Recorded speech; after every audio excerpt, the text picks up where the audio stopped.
or duty, but the right. So she will be talking about that. The other area that we did file a motion yesterday asking the court to take judicial notice of the filings in this building, in this clerk of court, as it relates to the lawsuit that was filed on December the 4th by Donald Trump and David Schaefer challenging the election. We've attached the docket sheet as an exhibit. We believe that there's no question about that. The purpose of that is, one, to show for the record that it was filed, and number two, that it was not adjudicated. There was no adjudication of it as of December the 8th. So that I think that we don't necessarily think that it is mandatory for the purposes of our argument that that be included, but for the sake of completeness, we would like the court to take judicial notice of the filings in this clerk's office, which should be beyond dispute. And in that context, we would argue that the Schaefer argument regarding plea and bar and motion to quash the indictment is not necessarily a speaking demur. A speaking demur is if you have to add additional documents or additional facts, but given the fact that the only thing that's really necessary to make an adjudication here, frankly, in light of the supremacy argument that will be made by Ms. Pearson, our view is that you don't have to have the presentation of any facts at all.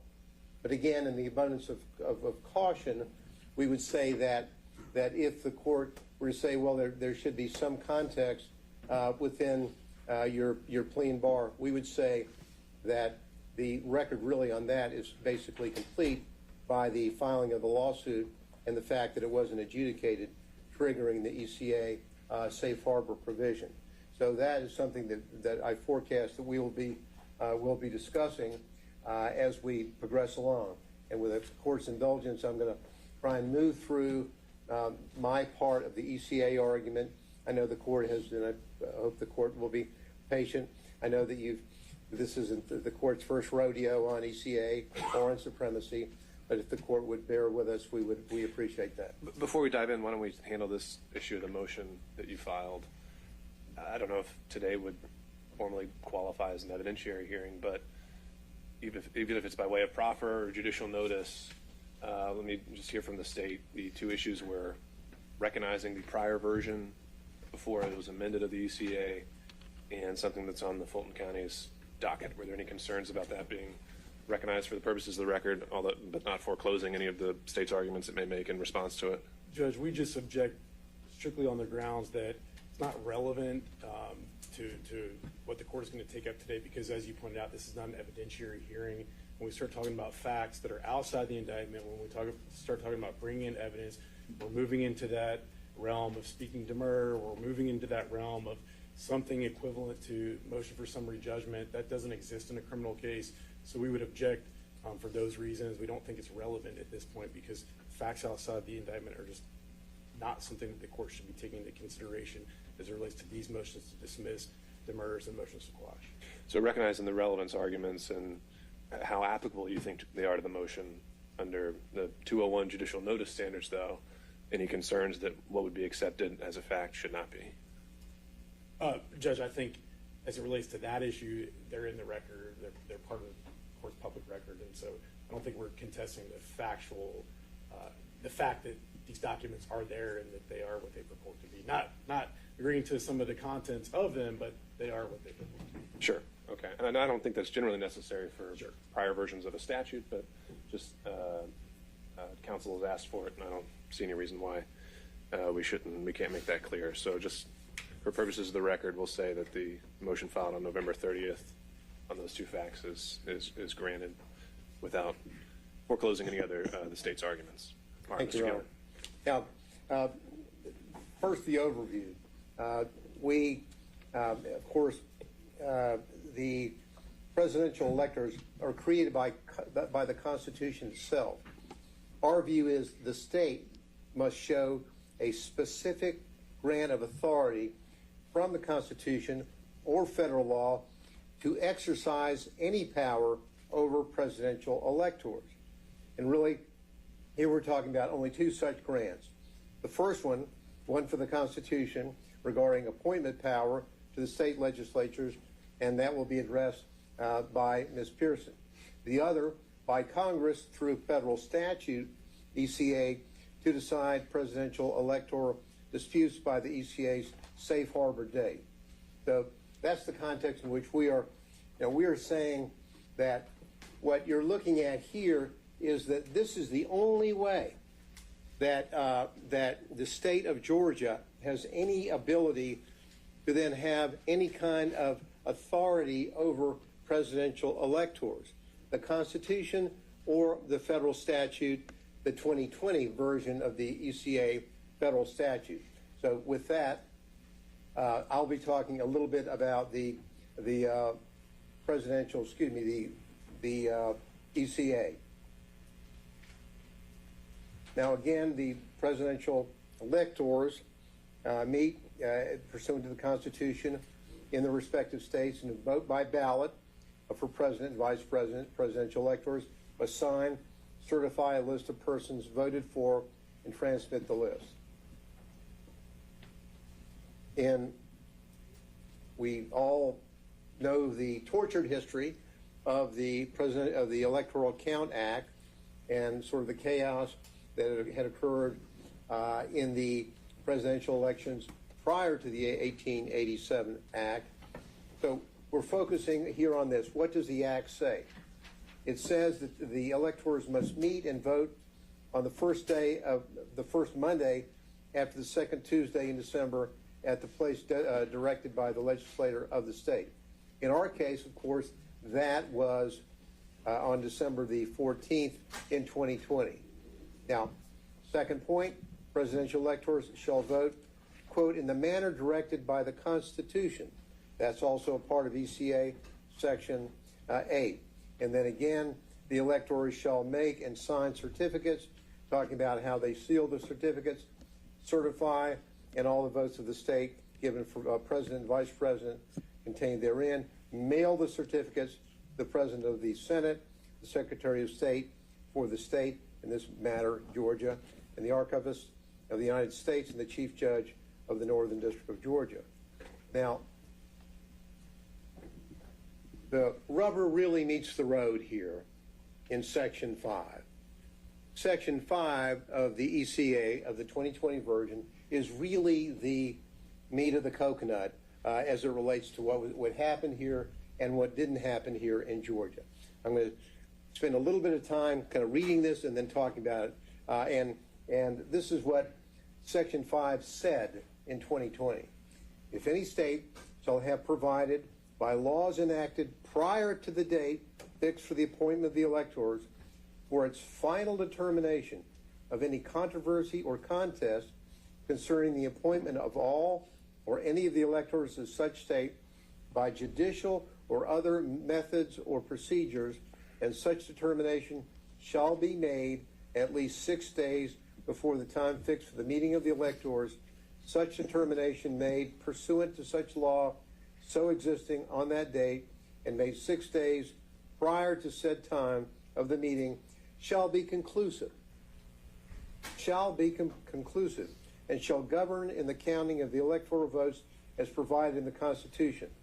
So what that means is the state of Georgia and all the other states had an incentive given to it by Congress. The incentive was, look, if you follow Section 5, then you get to be the absolute conclusive decision maker about who is going to be the electors or what outstanding controversies if they don't exist. Only if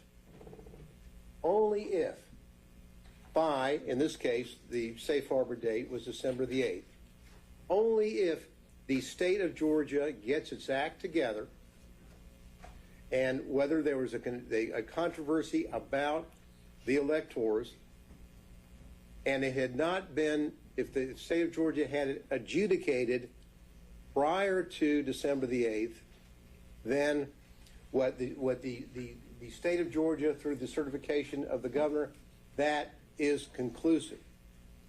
So the critical thing here is that Every state, this is an incentive given to the states by Congress. Hey, get your act together. Congress doesn't tell the state of Georgia, hey, this is how you have to go about setting up the procedural mechanism for your determination about having a final, conclusive result of your judicial challenges. But every state can take its actions or take no actions. The state of Georgia set up whatever procedure it set up. One thing we do know here is that the state of Georgia, there was a pending challenge to the presidential election of 2020, timely filed on December the 4th, and the state of Georgia did not, pursuant to this law, did not reach have a final determination of those controversies, or in this case, this lawsuit. We know that, and because of that, because of what happened, then the state of Georgia then loses its ability to make a conclusive determination about which electors are to be counted in Congress. Once they did that, doesn't matter, candidly, how many times the governor of Georgia certified the results of the election or the recount, whatever. What does matter, and what only matters, is that there was a pending lawsuit in this courthouse, in this county, challenging that election, and that by December the 8th, it was not adjudicated.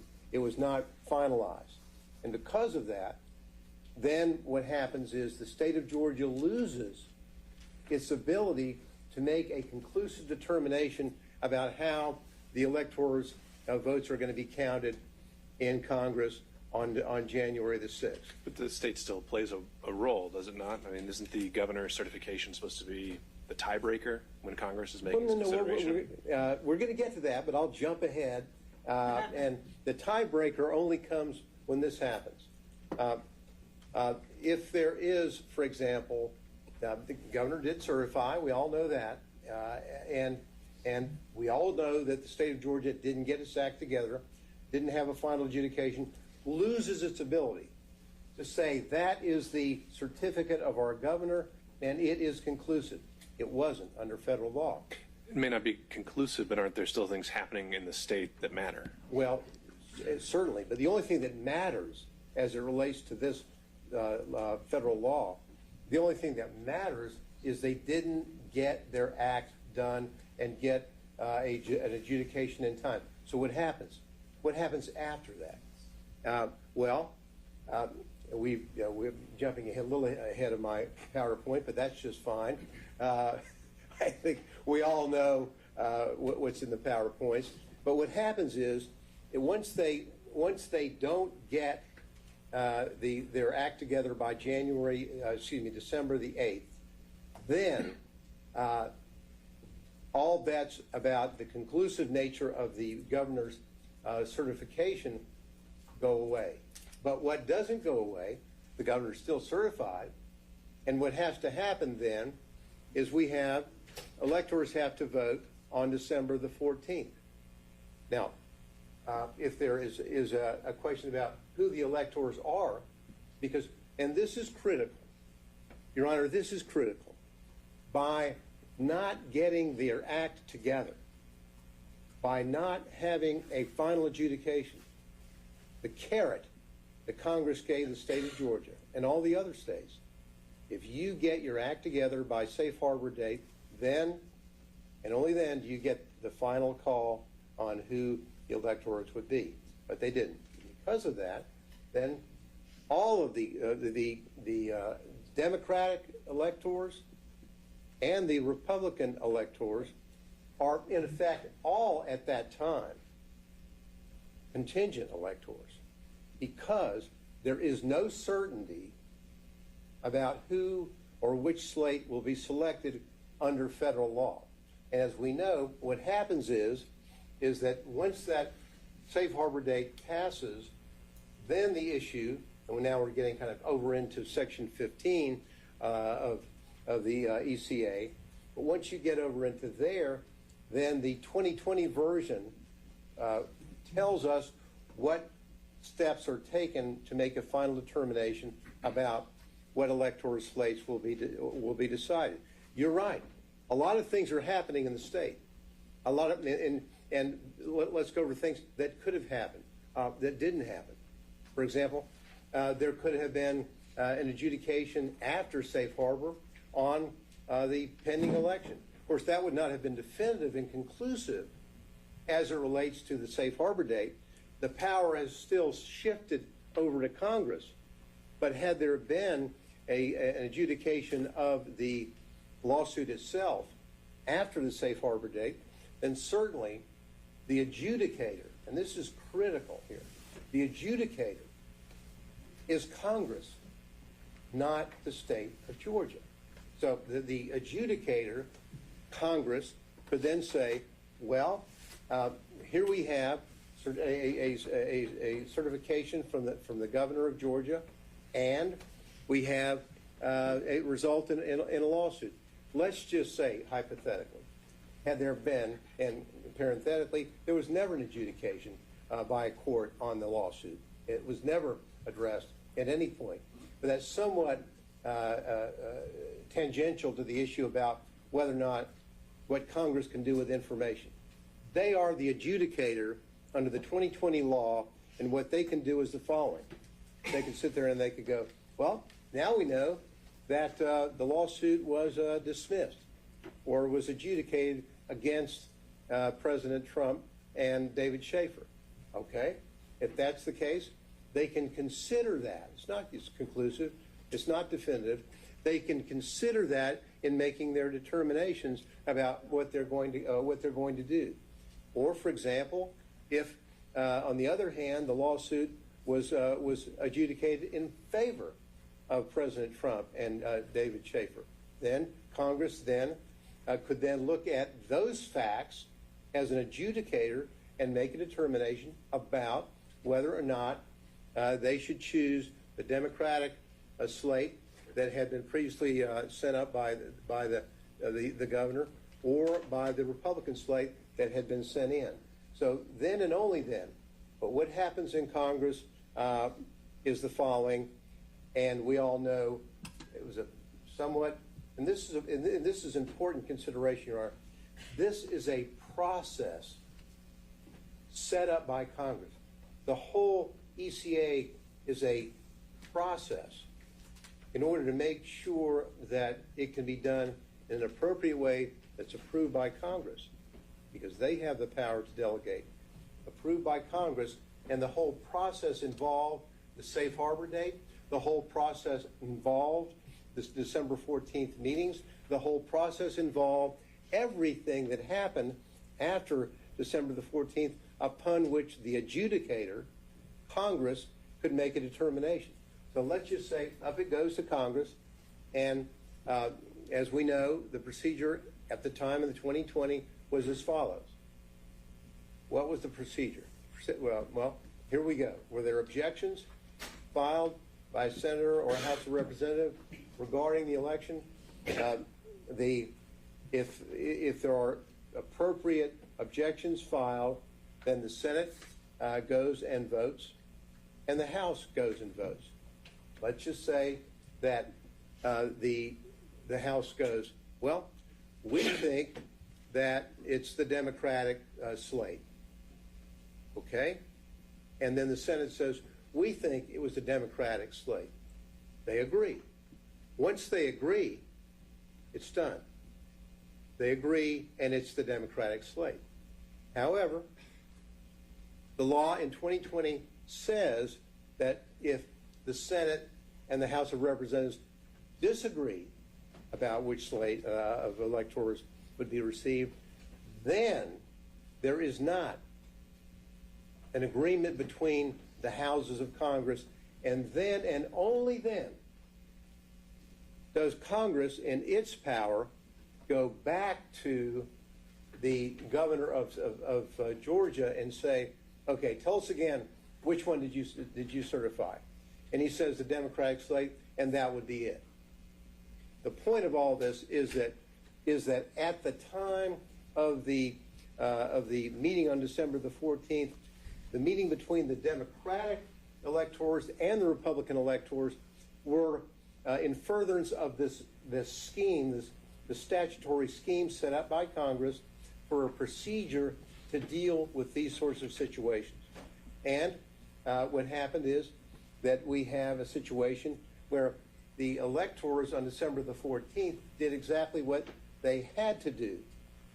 Because if they didn't, if they said, well, I'm afraid that the district attorney of Fulton County might indict me if I meet and show up and follow and play my role in this congressional process and procedure laid out by the ECA. Because if they don't show up, if they don't vote, then what happens? Then they have failed to comply with the congressional laws stating that the electors meet and vote on a certain date, and rendering moot the whole issue of whether or not there was any kind of valid considerations based on the lawsuit. And by doing that, what you've really done, and the most frightening aspect of this, I hate to throw in frightening, but the concerning aspect of all this is the following. When people who are electors, understanding this process, and we know from precedent that we have the Hawaii precedent. We won't. The court is aware of all that. We don't need to spend a lot of time delving into that. Perhaps Mr. Pearson will, to some degree. But with that in mind, by exercising and playing their role in this process, they did the only thing that they could have done in order to keep the process alive. Because if they did not do it, the state of Georgia, by failing to meet the safe harbor date, if the threat is out there, all right, we failed to meet our safe harbor date of December the 8th, but, Mr. Republican elector, if you show up and you follow the Hawaii precedent, and if you follow what the ECA, the understanding of the ECA, that you have to vote in order to determine whether or not the Democratic or the Republican electors are selected by Congress, then what you've done is allow the state through the district attorney's office to say, by threat of indicting you in a grand jury, if you show up, they're defeating the purpose of the congressional procedure and scheme set up in 2020. As we know, things have changed now since 2020. And I think the best argument for proving everything we say about the ECA in 2020 is the fact that Congress amended the ECA, as we know, in 2022. But having said that, what we then have is we've got a situation where we know that, and we're not saying that the ECA is saying that there was a requirement or a duty.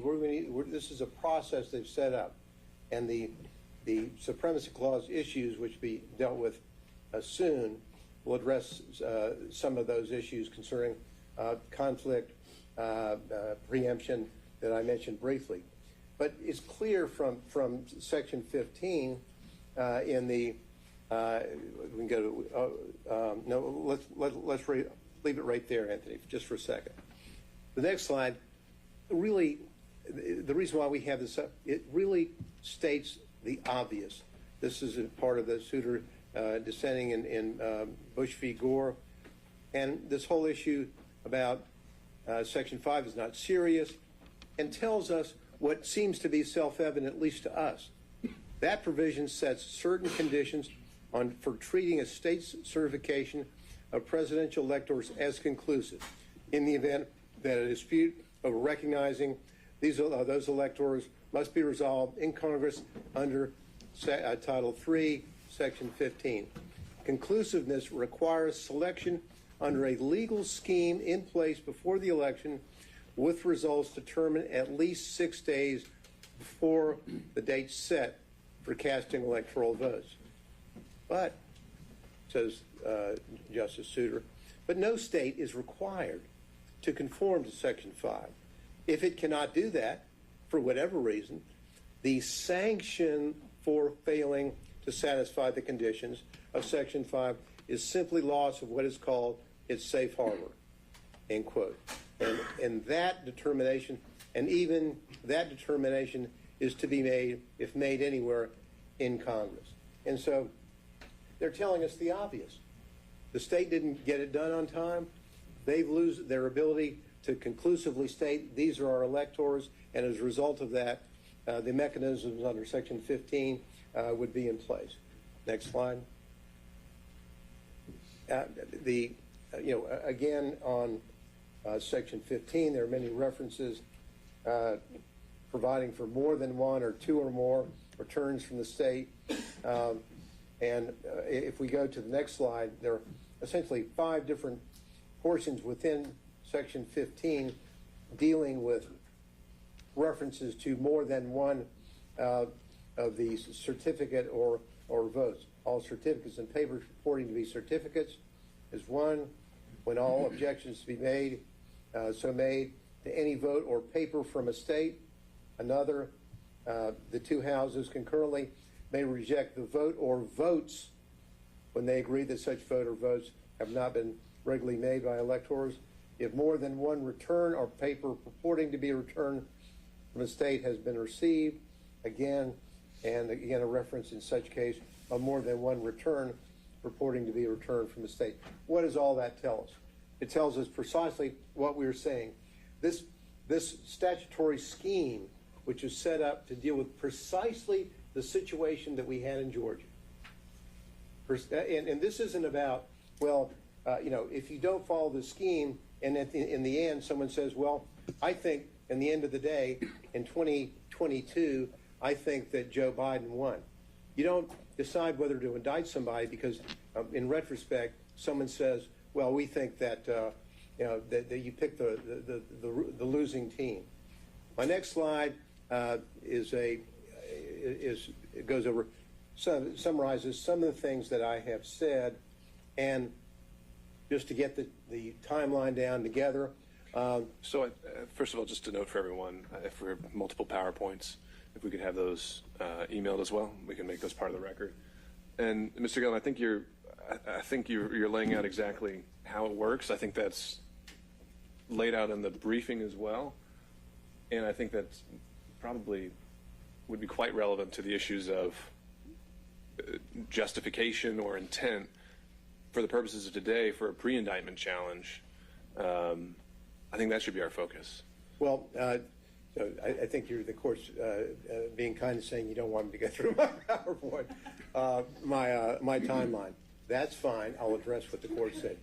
We're saying that our this timeline and our arguments concerning the scheme isn't confined, as the court in some of the orders that it made in Chesbrough and Powell as regarding the motions, the denial of the motion to dismiss for supremacy, and some of the arguments on demur that it would be something that would be more appropriate for a directed verdict. With all respect, the persuasive authority we would disagree with in that context, because what we have here is the record before the court shows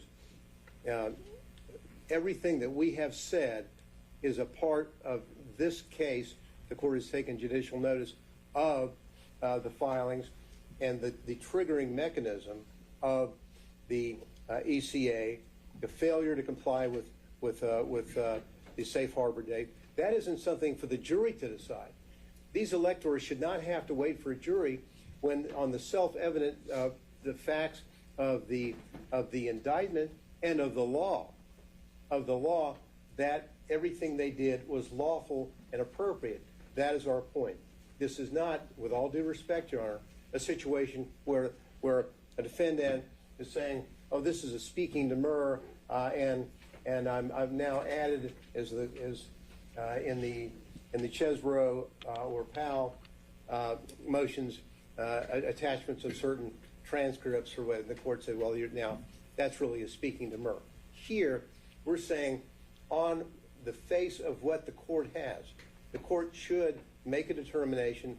This needs to stop as it relates to folks, the electors.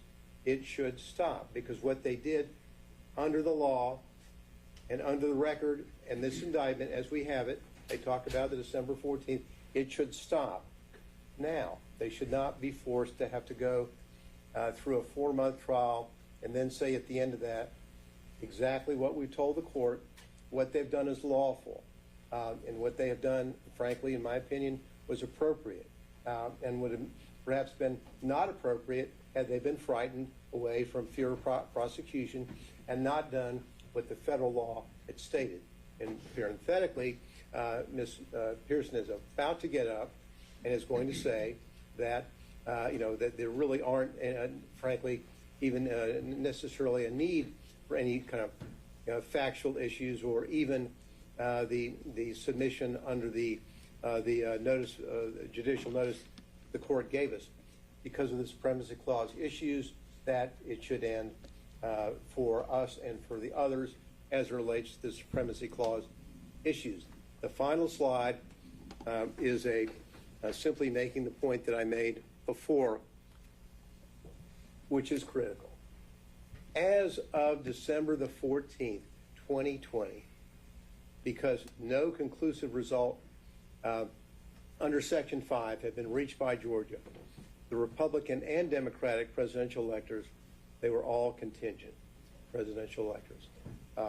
They acted appropriately, and for that, Your Honor, I will pass the baton to Ms. Pearson for her supremacy arguments. Thank you.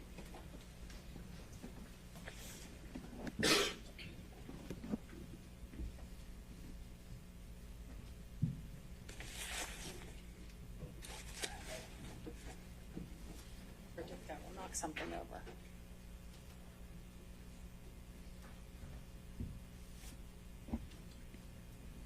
Let me grab my water.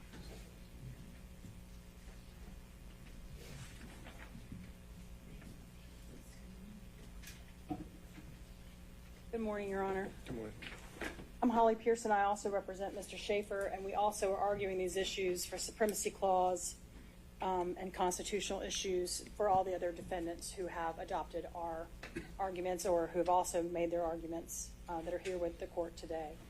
I appreciate what you said, Your Honor. Obviously, we studied the earlier orders, the arguments, the briefing, and I think that the way I look at it is the court was only given about 10 pieces of a 50-piece jigsaw puzzle to try to put it all together. And what I'd like to try to do is give the court the full picture, to put it in context, to see how the Constitution instructs the court and the district attorney's office to act.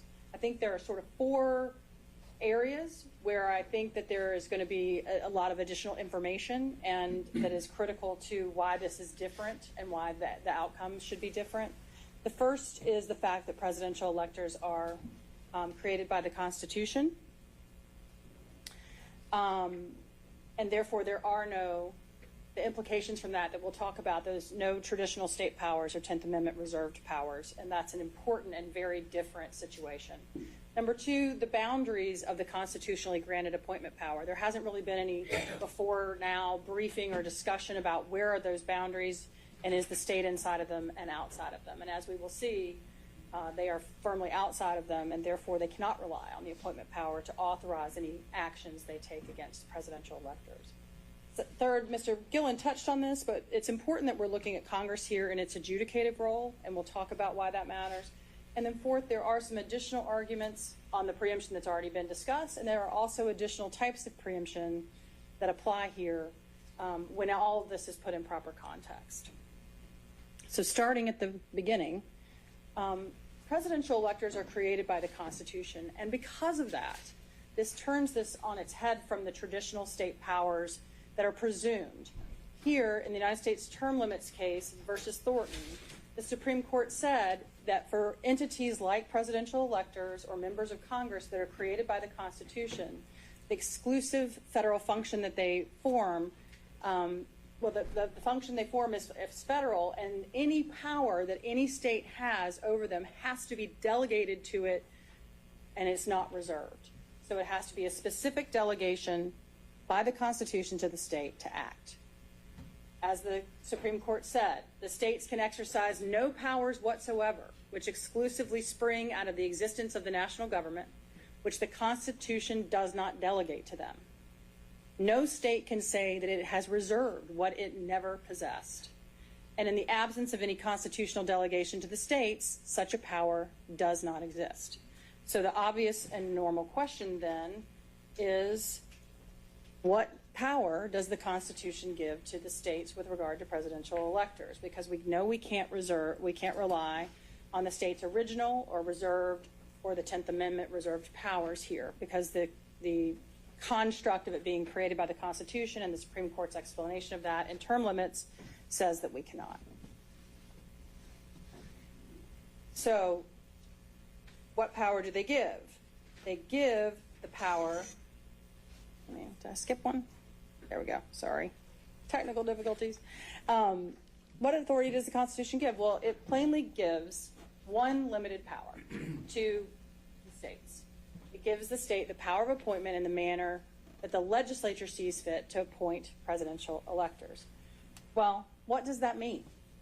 Because the discussion so far has been, well, we have appointment power. That means we can do anything we want at any point at any time with regard to presidential electors, and it's essentially unlimited. Well, that just isn't the case.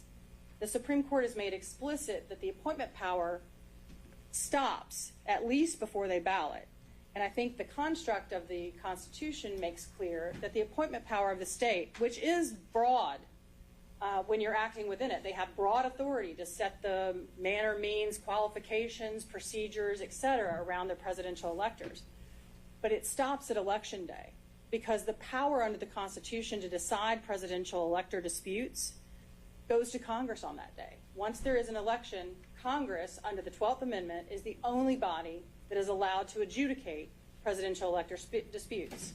Now, Mr. Gillen explained that Congress decided maybe it didn't want to do all that hard work itself, and it delegated through the Electoral Count Act one window of opportunity for the state to do that for it, through the Electoral Count Act, through the safe harbor, if they'd made a final judicial determination through the judicial process that's been set up in Georgia by the safe harbor date. But here they did not do that. And so the Constitution under Article 2, Section 1 and under the 12th Amendment make plain that Congress alone has the authority then to adjudicate presidential elector disputes. And so whatever the appointment power is, the Supreme Court and the Constitution make clear that it doesn't apply to when presidential electors are meeting and balloting. And how do you respond to the state's citation to In re Green and Chiafalo? All of those, Your Honor, are grounded in the Supreme Court specifically grounds its sanction of the state's actions in the appointment power that is given to the state. So, for example, Chiafalo is a follow-up case to Ray v. Blair, which we'll talk about, which is cited here. Ray v. Blair was the first case the Supreme Court looked at about what's the limit on the appointment power of the state. And that case was not quite Chiafalo. It was, can we make presidential electors swear an oath of loyalty to the candidate? So in other words, faithless electors. Can the state impose on an elector the duty to vote for the candidate of the party? And what the Ray case said was, yeah, they can do that. But the only reason they can do it is because it is part of the qualifications of the elector themselves, and therefore is grounded in the appointment power. Chiafalo is the next iteration that you talked about and that the state has relied on, next iteration of the Ray v. Blair case. And what it said is, okay, we said in Ray you can make the oath. In Chiafalo, the question was, can you enforce the oath? And the Supreme Court specifically grounding itself, and I have here, the quote here from the court, they specifically ground or base their authority, the state's authority to enforce those pledges on the appointment power, because it's about setting the qualifications. And even though it's enforced afterward, it is based on the pre-election and pre-appointment power that the state has. So that's Chiafalo, that's Ray, that's Burroughs, that's Green.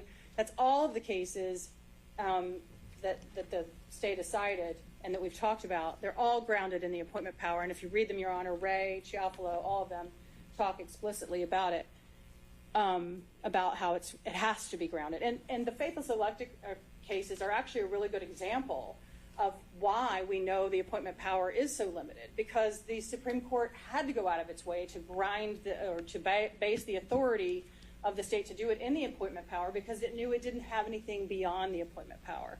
And then some of the dissents you'll see from Thomas and others, they sort of make these points. So what is clear? So ultimately, are you saying that anything an elector does, because that is exclusively the purview of federal authority, the state has to stay outside of that? Well, anything they do as an elector. I mean, if they went out and committed a murder, I mean, the state would obviously be able to prosecute them for a murder. But here, in this case, they have been prosecuted for their actions as presidential electors. And it's not just me saying so. This is what the Supreme Court has said here. They've said that presidential electors exercise a federal function in balloting for president and vice president. They say that they exercise federal functions under and discharge duties in virtue of authority and conferred by the Constitution of the United States. So yes, once we're back in the federal realm and outside of the appointment power, the state has no authority. Remember, under the term limits case, it's the state's burden. Unlike the normal presumption where they have sort of plenary and common law and traditional police powers, that doesn't exist here. The term limits case makes clear they have to identify some specific authority that they have over these presidential electors. The only authority they have identified is the appointment power, and the appointment power plainly does not apply to the activities for which they have indicted the presidential electors, which are solely within the federal realm here. And we talked about Chiafalo. And that's really the point here, Your Honor. It's not whether the electors can do whatever they want. It's about which sovereign gets to govern them. And under the Constitution and the ECA, only the federal sovereign gets to govern them after the appointment power is passed, is expired, is over, whatever you want to call it. Same point, Your Honor, with the Georgia statutes that the court previously cited. Same point as the Ray and the Chiafalo case. Yes, the state undisputedly has the right to exercise its appointment power over the presidential electors, but all the statutes that this court cited to are related to that appointment power. They're about the how, the when, the whys. They're not about the whats. And the what here is what the presidential electors are doing, exclusively created by the Constitution, exclusively governed by the Constitution and Congress and the ECA. So, and that is what they're charged with here. There is no conduct in this indictment against my client or the other electors that has anything to do with the appointment power. It all has to do with the balloting, the meeting and the balloting, and that's exclusively federal. They have to show what authority they have, and they cannot. We also have, even if this weren't the case, Your Honor, we also have preemption issues in this case. We have, structural or constitutional preemption is what I call it. Then we have the more commonly known conflict in field. But there are two types of each of those because, why make it easy and have one type of conflict and call the other one something else? We have two types of conflict, which is where you can't comply with both the state and the federal law at the same time, or when the state law obstructs Congress's purposes and objectives. Both of those apply. Then you have field, where Congress's regulation is so pervasive there's no room for the states to supplement it, or where the federal interest is so dominant that you presume state laws are precluded. And I will say that second type of field is somewhat similar to the structural and constitutional preemption, and they call it one in some cases and one and others in the others. So, but it's similar analysis, but we'll address each of them in turn. As to structural constitutional preemption, states can't use their criminal laws to interfere with actions that are inseparably connected to the functioning of the national government. And this is sort of the general Supremacy Clause preemption argument. The Supremacy Clause, as you know, trumps state laws that are inconsistent with it. But in the Loney case and the cases that follow it and cite it, what the Supreme Court has said, there's just going to be, whether there's another federal statute or not, whether there's another constitutional provision or not, there are just going to be some times when it is so closely connected with what the federal government is doing and the functioning of the national government, we're just not going to let the states in. And we're not going to let them come suit up and play on our field. And that is what we have here. You know, the Supreme Court has told us, I mean, I think it's probably self-evident that the election of the president is one of the most closely and most inseparably connected to the functioning of the national government of any activity undertaken. But the Supreme Court has helped us by telling us so. The president is vested with the executive power of the nation. The importance of his election and the vital character of its relationship to and effect on the welfare and safety of the whole people cannot be too strongly stated. The state objects to my Loney case, or the Supreme Court's Loney case that I have cited, but it's really on all fours, well, maybe on all three and limping, as one of my law professors used to say. But and what happened in the Loney case, Your Honor, is very similar to what happened here. And what happened there is Mr. Loney is a regular citizen. He's not a presidential elector. He's not a congressman. He's just a guy who happened to have some evidence that Congress needed when it was acting in its judicial capacity, its quasi-judicial adjudicative capacity, to figure out which candidate from an election in Congress was going to sit in the congressional seat. So it was adjudicating a congressional dispute, which, as you know, it's constitutionally entitled to do exclusively. And apparently, according to the Supreme Court, the local law enforcement didn't care for whatever testimony Mr. Loney gave because it apparently supported the candidate that they didn't like. And so Mr. Loney comes out from given the testimony through deposition, and because he was sworn by a state notary, the state charged him with perjury. And the Supreme Court ultimately said, no. This is a congressional dispute being disputed. He's giving evidence and testimony to Congress to help them in this adjudication. And therefore, this is too close to the functioning of the national government. This is too related to the federal system for us to allow the state to use its criminal laws to intrude here. And, Your Honor, Loney and our case are virtually identical. In Loney, you have a federal election matter that's being resolved by Congress.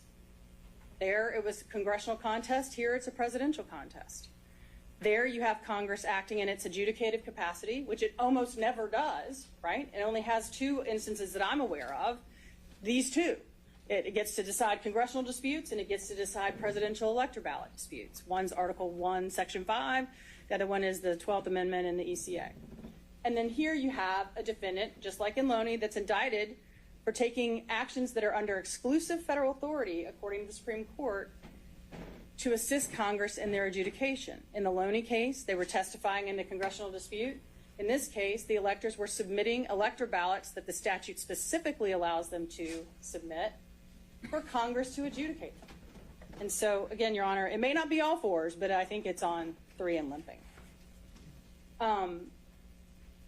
So that's constitutional preemption. Just, it's too close to the federal government, the state has to get out. There's more specific conflict preemption. There are two types. The first type is where you can't comply with both the state and federal law at the same time. And I do think that the introduction in the last argument of the duty concept did not come from the court. But I think that Mr. Gillen is right, that is not the proper framing of the conflict analysis here. It's not whether they had a duty or were compelled to do something. It's whether the federal law gives you the right or ability to do something and the state is interfering with your federal ability to do that. So the state cannot criminalize what federal law allows.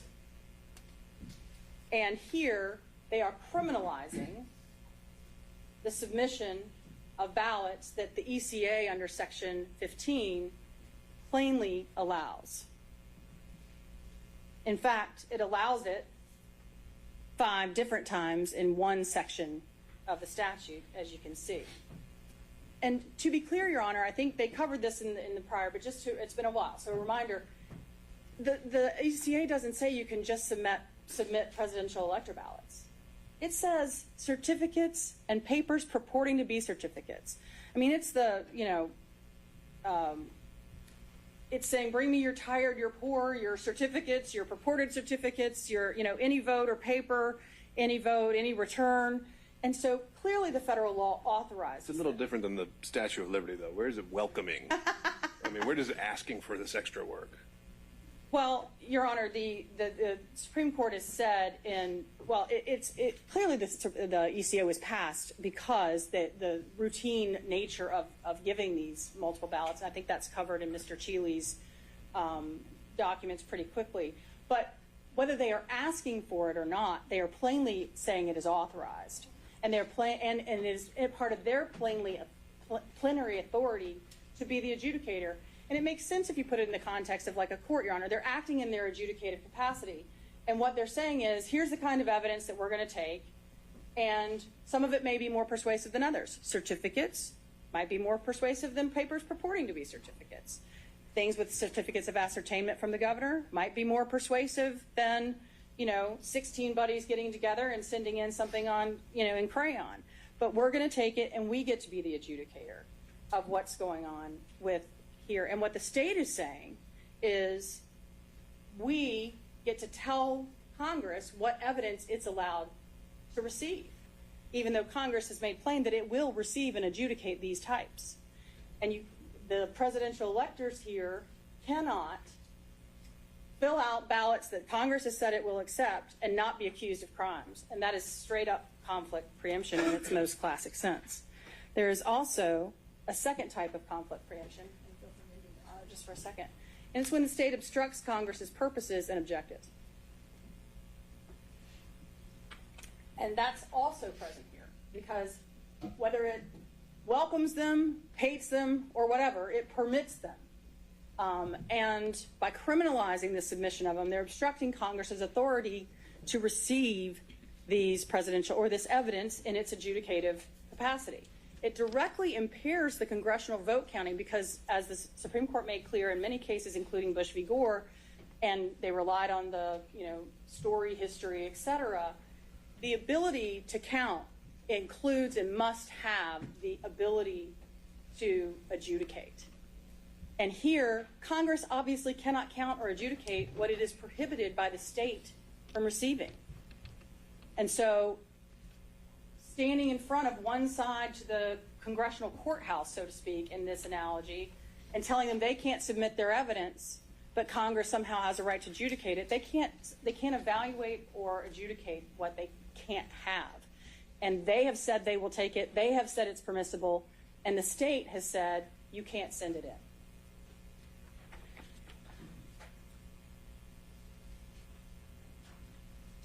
It's also a sort of a usurpation or a rewriting of the ECA, Your Honor. And Mr. Gillen touched on this a little bit, but here, what the ECA says, as Mr. Gillen made plain, here's what we're going to tell you, state. We've got all the power. Here's what we're going to give you. If you get a judicial decision done by Safe Harbor Day, you get to tell us who the presidential electors are. If you don't, then we get to tell you who they are. But what the state has done here is arbitrarily, based on no authority that I'm aware of, said, nope, we don't care about the safe harbor of the ECA. What we have decided is that the governor's certification at the beginning of the process is binding and decides who the lawful and only lawful electors of the state are. And therefore, we're going to stand in front of anybody through threat of criminal prosecution or actual criminal prosecution inside of the side we decide didn't win, and keep them from sending it to Congress. Well, that's not what the ECA says. As you pointed out, Your Honor, the ECA says you default to the governor's certification at the very, very end of the process. It has no legal binding authority whatsoever on anyone until that time. If they don't meet the safe harbor, Congress can decide to consider whatever it wants to decide. It is not bound by any governor's certification. It doesn't deem anybody to be the lawful. They're, as Mr. Gillen explained, they're all contingent electors. If they don't meet the safe harbor date, everybody's contingent until Congress tells us who isn't, based on whatever they want to consider on January 6th. And so that is clear obstruction of Congress's purposes, because you're keeping them from getting evidence to which they are lawfully entitled and which they have said is permissible and available. And then field preemption, pervasive regulation. The Supreme Court in Bush v. Gore described ECA as so pervasive as to occupy the field. In fact, one justice even suggested it was so pervasive that maybe even courts could not come in and disrupt Congress's sole authority under the ECA. But it's particularly covering the field when, as we discussed at the beginning, the state doesn't have any authority that they can point to be playing on this field at all. And then this is related to what we've talked about, Your Honor, but the dominant federal interest. We've talked about how the power of Congress to judge the legality of the electoral votes is a necessary and consequent power of the power to count, and the existence of this power is absolute necessity to the preservation of government. There can be no doubt that of the primary federal interest, the dominant federal interest, candidly the only federal interest for the activities that we're talking about here.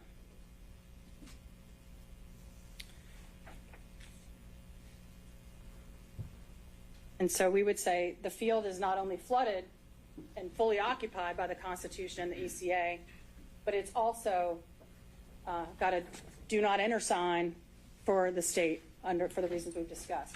And I think, Your Honor, in conclusion, I know we're always happy to see the conclusion sign. In conclusion, I just want to say, in the big picture, if we think about what we're talking about here, I think it makes intuitive sense if you look at what the Constitution does and how it is structured. I don't think it makes any intuitive sense that the framers intended for one state prosecutor in one state to take on a huge federal investigation involving so many disruptive forces in the federal government and in the functioning of the national government.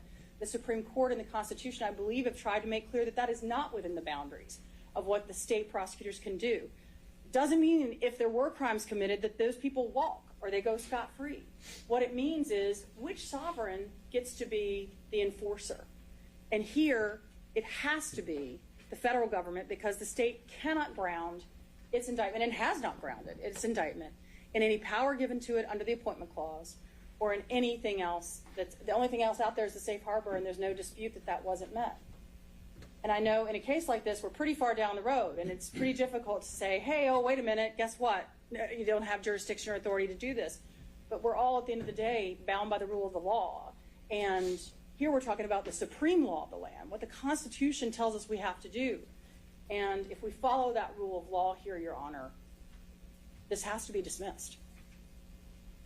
Thank you. All right. Thank you, Ms. Pearson.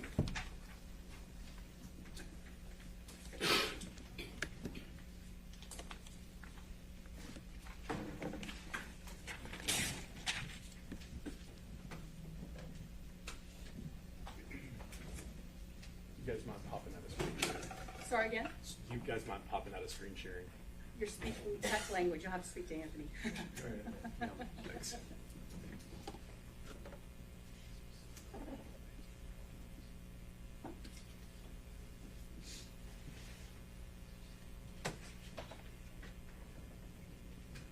Oops.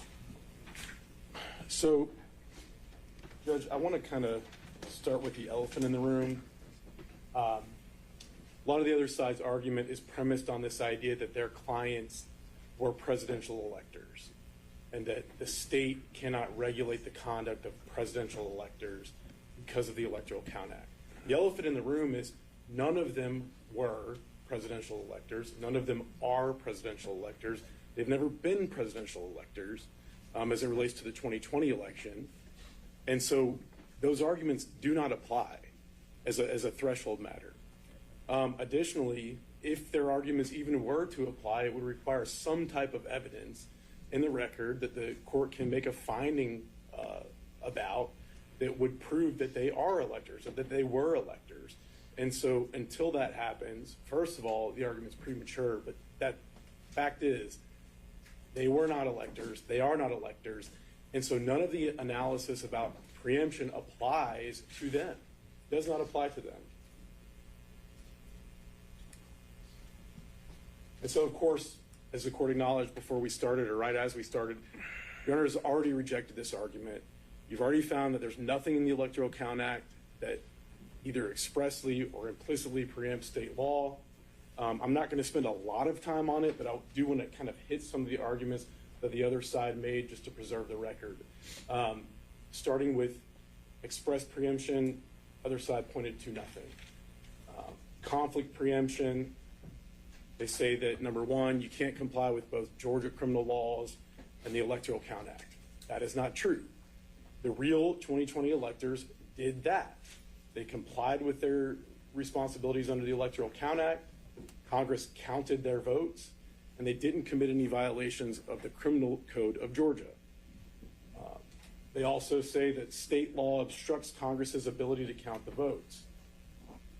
They say that this prosecution tells people that you can't send in multiple votes to Congress. Well, that's not quite true. What this prosecution says, or what we've charged these defendants with doing, is sending in documents that say that they are the duly elected and qualified electors from the state of Georgia, which they were not. That's the operative language that is behind all of these charges. They are representing themselves as the actual electors certified by the governor, duly elected and qualified, and they were never that. They were never that. If you want to send in a sticky note, a piece of paper, whatever it is that says, I want to submit an electoral college vote for XYZ person, you can do that without getting prosecuted, as long as you are not purporting to be someone else or purporting to have authority that you don't have, claiming to be duly elected and qualified, and doing all of that with fraudulent intent. That's what they are charged with doing. So the state's position would be, if there had been a disclaimer at the bottom of the actual certificate submitted, otherwise the actions of meeting, convening, bringing in a court reporter, everything else, that was all authorized by the ECA? I can't say that for certain, Judge, because it depends on a lot of other facts. It depends on a lot of other context. If that were the case, if there had been a disclaimer, that would have been taken into consideration, but there wasn't a disclaimer. So I can't answer that with certainty, because that's just not what the facts are here. There wasn't a disclaimer. Again, turning to field preemption, they say that the field is occupied by the Electoral Count Act. It's not. What about the argument, I think it's raised in also in Defendant Shealy's brief, the idea that if Congress came back and decided to accept or certify a different slate, is the state then able to prosecute the slate that Congress ultimately accepts? Again, Judge, that's not what the facts are here, so I can't answer that question. Because it plays into the preemption arguments, though, right? Well, I can't quite answer that either, because there's first a question of, are we talking about complete preemption, or are we talking about as applied preemption? And so I think it's very clear that there's no complete preemption here. There's no, absolute preemption. They didn't talk a whole lot about as applied preemption. And that's a very fact-specific situation, and so different facts will lead to different outcomes. So I'm hesitant to wade into the waters of facts that just aren't present in this case.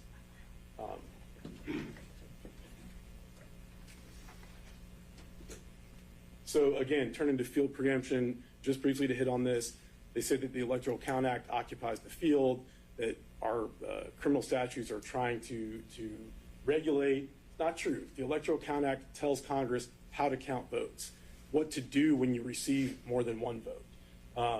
It doesn't authorize people to send in whatever they want.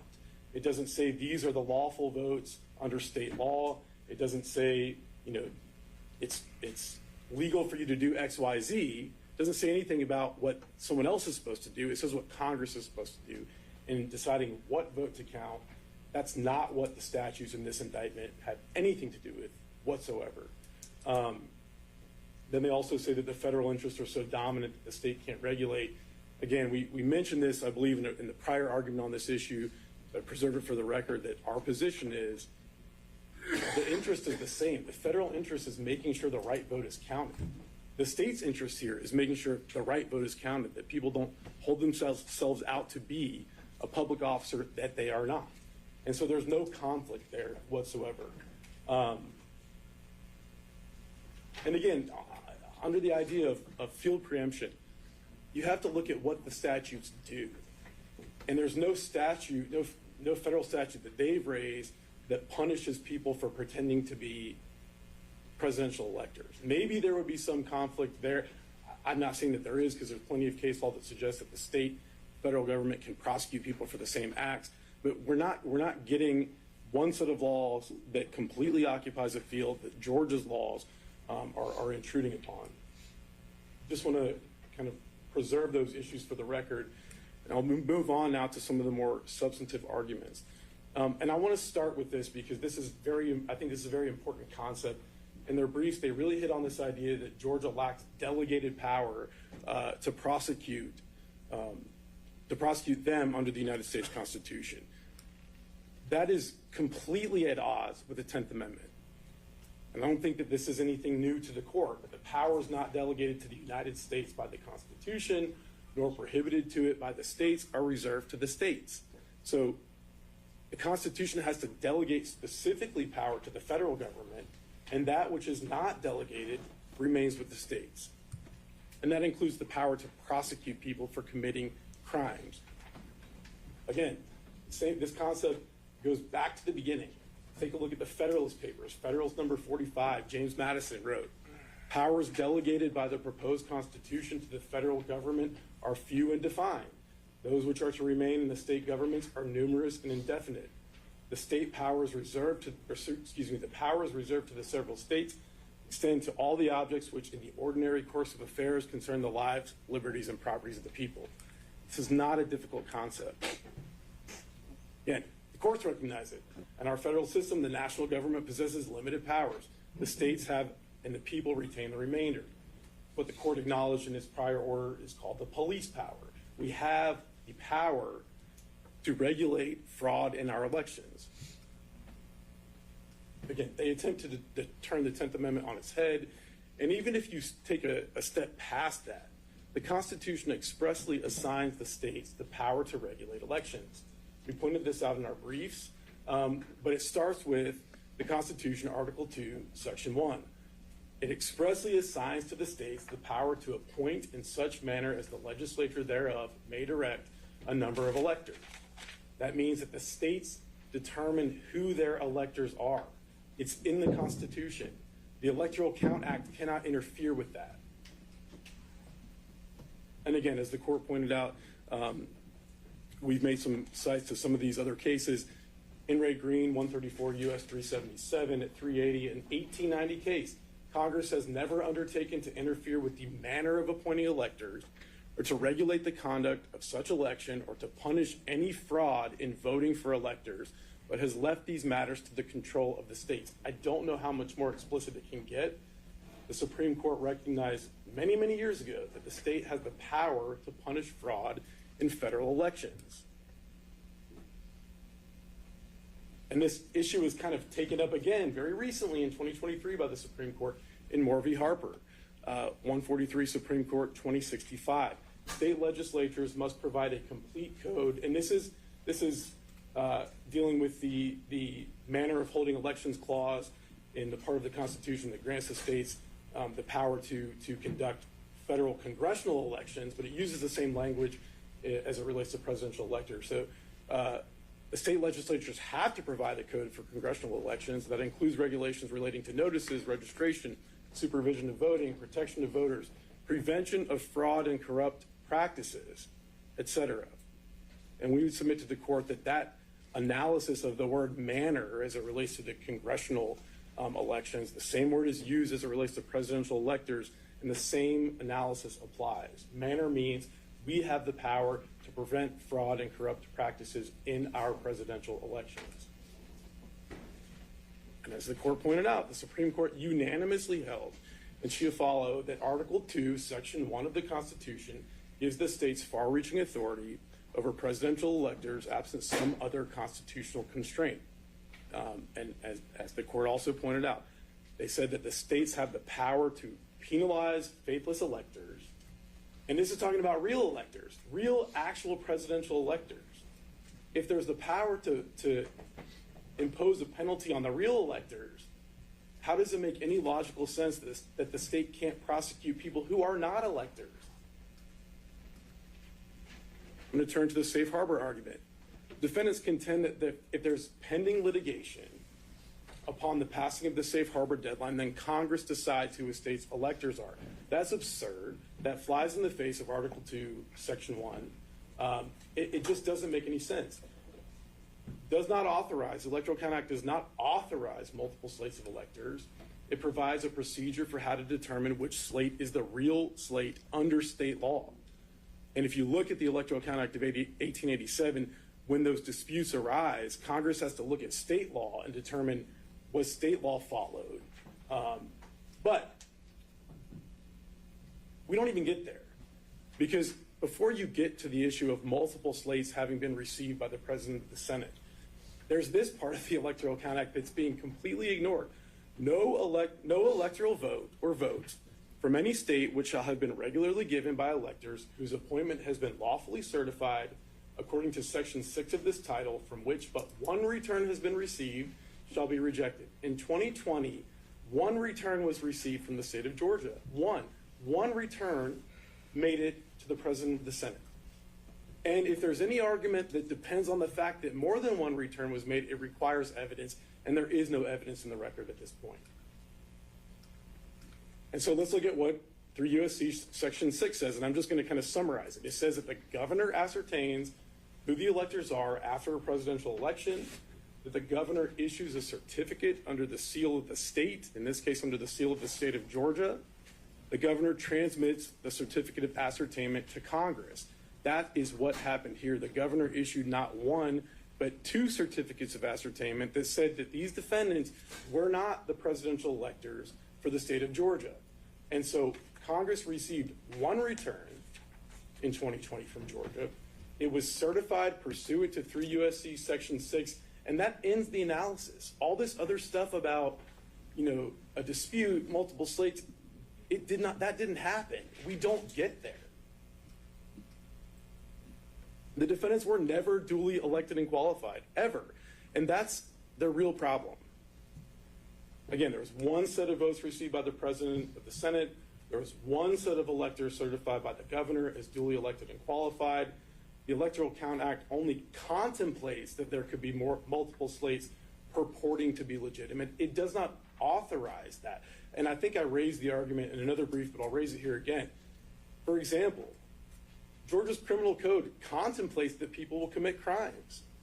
And it provides instruction on what is to be done when they do commit crimes. Because there's some instruction on what you do when a situation happens, that doesn't mean that the law authorizes it. And again, conclusiveness under the safe harbor provision does not mean that anyone can lawfully purport to be an elector duly elected and qualified by the state of Georgia. Conclusiveness means that if certain requirements are met, it's conclusive that these are the votes.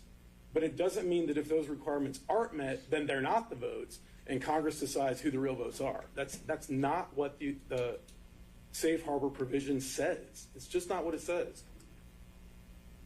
Also, contingent electors do not exist under federal law. And this was taken up in the federal court. I referenced it in our brief. I understand that it's persuasive authority here, but there's no reference to contingent electors in any federal law cited by the defendants. The only reference to the idea of something close to a contingent office holder is under OCGA 21-2503. What that statute says is that if an election is contested, then the presumptive winner takes the office on a contingent basis. And then if the election contest is resolved against that person, then the other person comes in and takes the office. It's not clear even that that applies to presidential electors in the first place. So this idea of contingent electors, number one, doesn't exist under federal law. Number two, to the extent that it might exist under state law, does not apply here. And also the defendant's safe harbor theory is incongruent with the Constitution. Again, Article 2, Section 1, each state shall appoint in such manner as the legislature thereof may direct a number of electors. This is granting the power to the states to decide who their electors are. And this is fundamental to the way that we elect presidents in this country. The states get to decide who their electors are. They submit a certification, votes of those electors to Congress, and Congress counts them.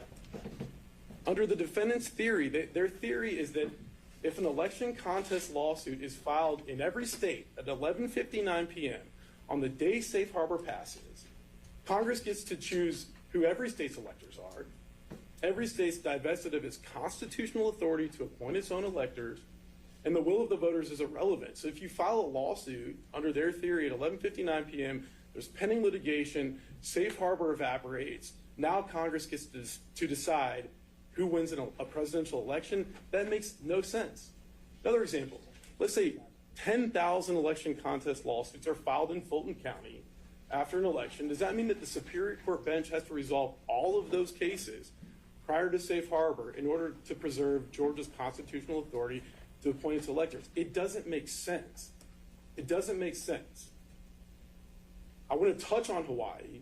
We touched briefly on this, and the other side touched briefly on it, but we don't believe that Hawaii is relevant in any way. The facts and circumstances are completely different. Most significantly, in the 1960 Hawaii election, both of the certificates of vote ultimately had a certificate of ascertainment attached to them. That's not the case here. These defendants never had a certificate of ascertainment saying that they were the actual voter, or the actual presidential electors. Again, and I'm not going to comment on whether it was lawful or not lawful, what those Democratic electors did in 1960 in Hawaii, but the other side's provided no authority that says what they did was lawful. They say the Hawaii precedent. Well, there is no precedent. There was a situation that happened in a trial court, and we've had no appellate review of it. We don't know what happened there other than what happened in the trial court. There was a recount ongoing at the time. The facts are wildly different. The lieutenant governor of Hawaii at the time, who was acting as governor, knew that the Democratic electors were going to meet and submit a slate of votes, and they essentially authorized them to do it. Again, I'm getting into facts, and I'm trying to stay away from facts because it's not appropriate to get into facts in this type of motion.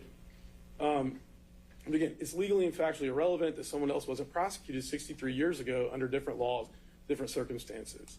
But on this point, just so we can set bearings, in your research of this, has an elector or someone purporting to be an elector ever been prosecuted before? I don't know, Judge. I don't know the answer to that. But you haven't found one? I have not found one. I have not found one. What I can say, I mean, if the court would like, that the archivist changed its procedures. The National Archives changed their procedures as it relates to receiving certificates of vote or things that purport to be certificates of vote after the 2020 election because of what happened. And now they've added an additional procedure to their kind of checklist of what we do when we receive these. And if it looks like something is fraudulent, they refer it out to their Inspector General's office to investigate. So just because it hasn't happened before, in our opinion, doesn't really have much effect on this case because we don't know those circumstances. Our position is that the motion should be denied. There's no provision of federal law that preempts Georgia from prosecuting election fraud. They've pointed to nothing. The sets of law, the bodies of law, do not do the same thing. The general police power is reserved to the states, not the federal government. The Constitution expressly assigns power to regulate presidential elections to the states. And the Electoral Count Act does not in any way, while it may anticipate that multiple slates of votes might come in, it does not authorize them. They've pointed to nothing in the Electoral Count Act that says you can do this. It doesn't exist. It's not there. And so with that, I'll take any of the questions that the court might have. If anything else, rely on the briefs. All right. Thank you, Mr. Wood.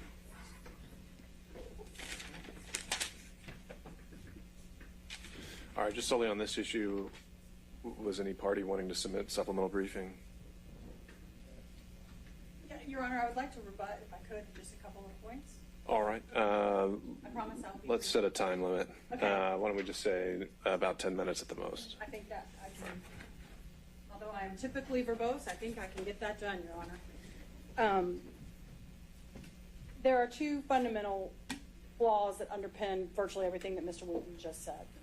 First of all, the state just made our point for us, Your Honor. They said they get to decide who the real electors are, and because our folks weren't real electors, that all this consequence flows from that.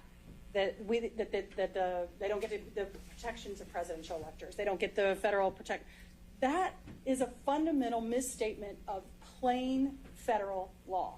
Under the ECA, unless the state meets the safe harbor, which there's no dispute they did not do in this case, both sets of electors are contingent, and the governor's certification upon which the state is relying has absolutely no authority for them to rely on that, for them to decide who the rightful electors are. That gets decided by Congress on January 6th, and not a moment before that when the state misses its state harbor. That is plainly the law under the ECA. And so the two hypotheticals outlined by Mr. Wooten about 1159 and 10,000 cases, those are just unforeseen hypotheticals in the statute?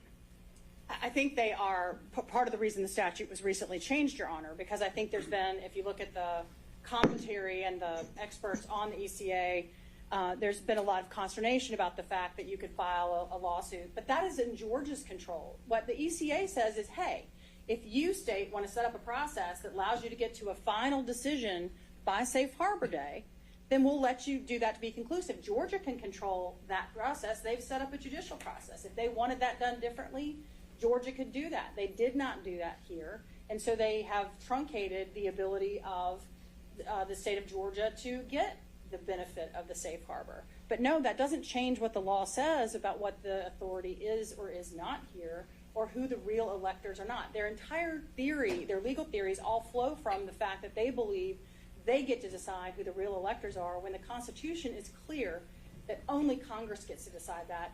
And when there is not a safe harbor decision and there's a dispute, Congress decides it on January 6th. That's why the comment about, oh, well, Hawaii is different because they both ultimately got certificates of ascertainment. Well, none of them knew that on December 14th when they submitted their dual slates to Hawaii, so that can't possibly have any effect on the legal analysis here. The other critical flaw in the argument, Your Honor, is they fail to acknowledge what the Supreme Court has made very plain in United States Term Limits versus Thornton, and that is they don't get the benefit of traditional or reserved powers. They don't get the benefit because presidential electors are created by the Constitution, and therefore there is no 10th Amendment reserved power. There is no traditional police power that applies to them. They must articulate a specific constitutional delegation that authorizes them to act with presidential electors. They have not, and they cannot. The law does not support their description of what the appointment power is. We've gone through that. I'm not going to go through it again. We will certainly submit anything the court wants and our PowerPoint presentations. But that description of the appointment power as unbounded is entirely inconsistent with the law, with the Constitution, and with Supreme Court precedent. I didn't hear you address the In re Green case and the language that the state cited in that. Yeah, I think we talked about that earlier, Your Honor. I believe the Green case is in the same bucket as the Chiapolo case, that it is grounded in the appointment power. I have to confess, I've read a lot of cases. I get some of them confused, but I'll be happy to submit something on that, Your Honor. But I believe Green, Chiapolo, Ray, and maybe even Burroughs all are grounded specifically in the appointment power. The idea that Congress would say, we don't permit anybody to send dual slates, but we're going to talk about how we're going to handle it 5 different times in one section defies any credibility.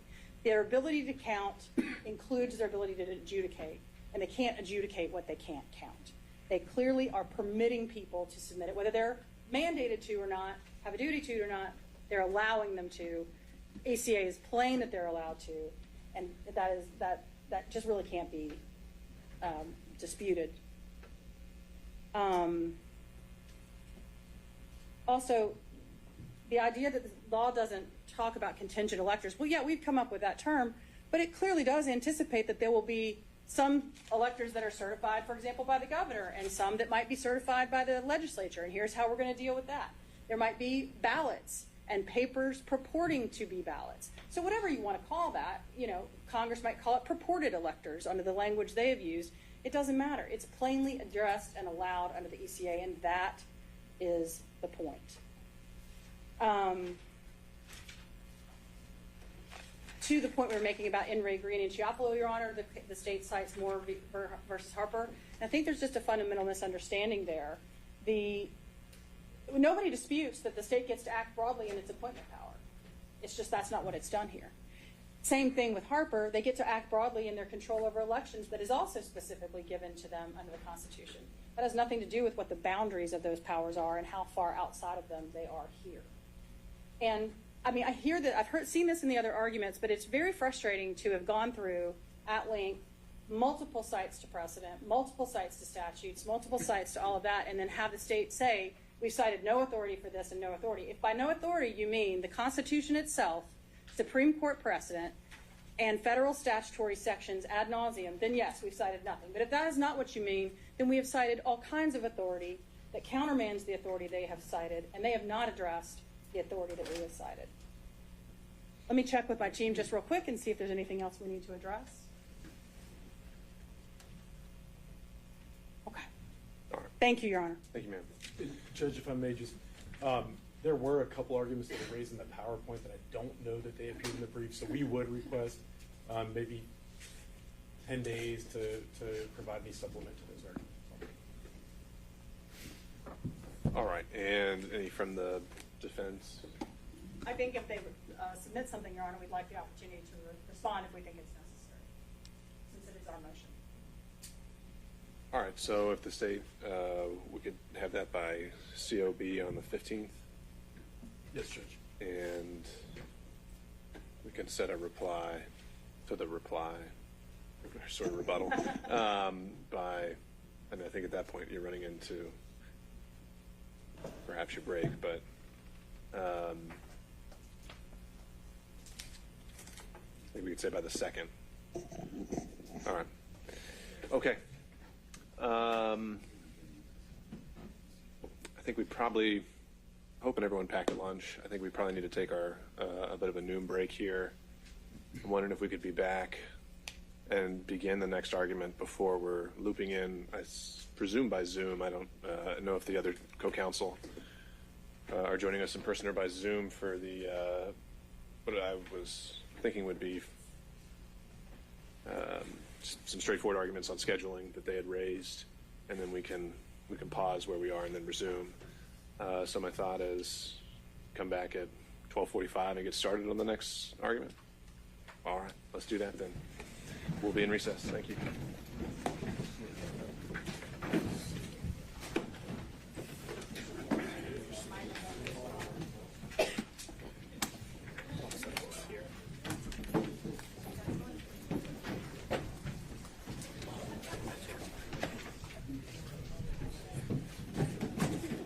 Lloyd, how are you? Good. Nice to see you, buddy. Yeah. No complaints.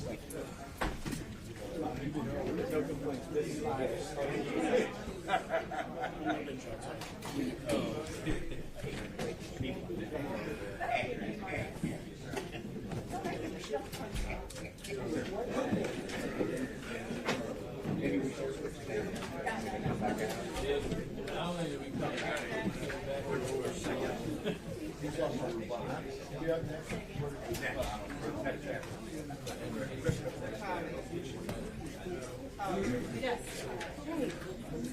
Yeah. You give it to all of us? Yeah. Craig's the team. Try not to lunge on in about anything. No, I hear you.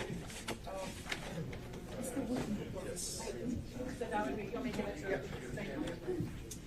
Chris and Richard. Oh, you got it.